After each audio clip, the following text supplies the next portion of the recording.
This video was brought to you by Brilliant. The first 200 people to use the link below get 20% off an annual subscription. On Thursday, the UK held two sets of elections. Voters in England, Scotland and Wales went to the polls for local elections, while voters in Northern Ireland elected a new regional assembly. We've already done a video on the local election results, so if you want to find out more, then go watch that.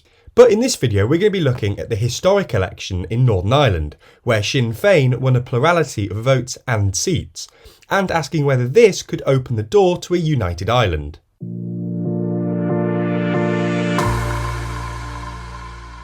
This Northern Irish election has been a long time coming.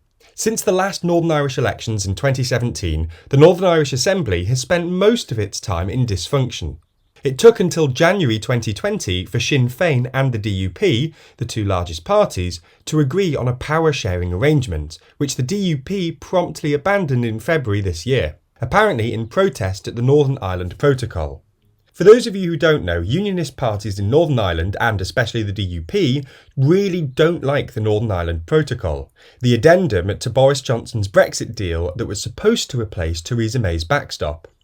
This is essentially because the Northern Ireland Protocol creates a more visible regulatory border between Great Britain and Northern Ireland, which unionists don't like because, well, A, Boris Johnson explicitly promised them it wouldn't happen, and B, they see it as a threat between Northern Ireland and Great Britain. Anyway, the DUP has spent the last few years or so tearing themselves apart over the protocol. Arlene Foster was forced to resign in April of last year, and her successor, Edwin Poots, was ousted after just 21 days in office for agreeing to some controversial Irish language provisions as part of his new power-sharing arrangements. Poots' successor, Sir Geoffrey Donaldson, has been in charge for the best part of 10 months, but he's been unable to convince the government to ditch the Northern Ireland Protocol via Article 16, despite attempting to unilaterally suspend checks across the Irish Sea, which would have probably been illegal. Anyway, the protocol also hurts unionists' electoral prospects. Hardcore unionists who hate the protocol have decided they don't trust the DUP to get rid of it, so have apparently lent their support to the more hardcore unionists like the TUV, thereby splitting the unionist vote. Their myopic focus on the protocol and unpalatable social conservatism has put off more moderate voters, who have apparently moved towards the non-sectarian Alliance Party and Sinn Fein, Ireland's big Republican party, who have mostly avoided talking about republicanism and have instead focused their campaign on bread and butter issues like housing, healthcare and the cost of living crisis. For the past few months, polling consistently put Sinn Fein ahead of all the other unionist parties.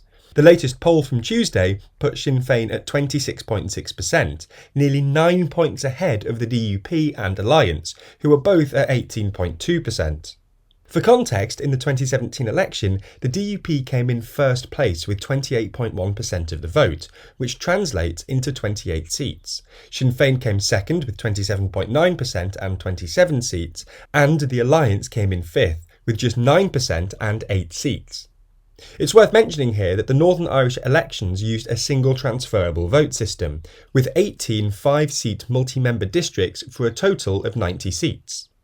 Now, before we get into the results, we should say that we're writing this on Saturday morning, and only about half the seats have been distributed. Nonetheless, the outcome is pretty clear. As the polls predicted, Sinn Fein won the most first preference votes and are very much on track to win a plurality of seats in Northern Ireland. In the end, they actually outperformed the polls, with 29% of first preference votes, while the DUP came second with about 21% and the Alliance third with 13.5%. The overall turnout was 63.6%, slightly lower than the 64.8% who voted in 2017. Today represents a very significant moment of change. It's a defining moment for our politics and for our people. Today ushers in a new era, which I believe presents us all with an opportunity to reimagine relationships in this society on the basis of fairness, on the basis of equality and on the basis of social justice. Irrespective of religious, political or social backgrounds, my commitment is to make politics work. My commitment is to work through partnership, not division. We will work with those who serve all other political perspectives. We will work together. We will show respect, and we expect to be shown respect.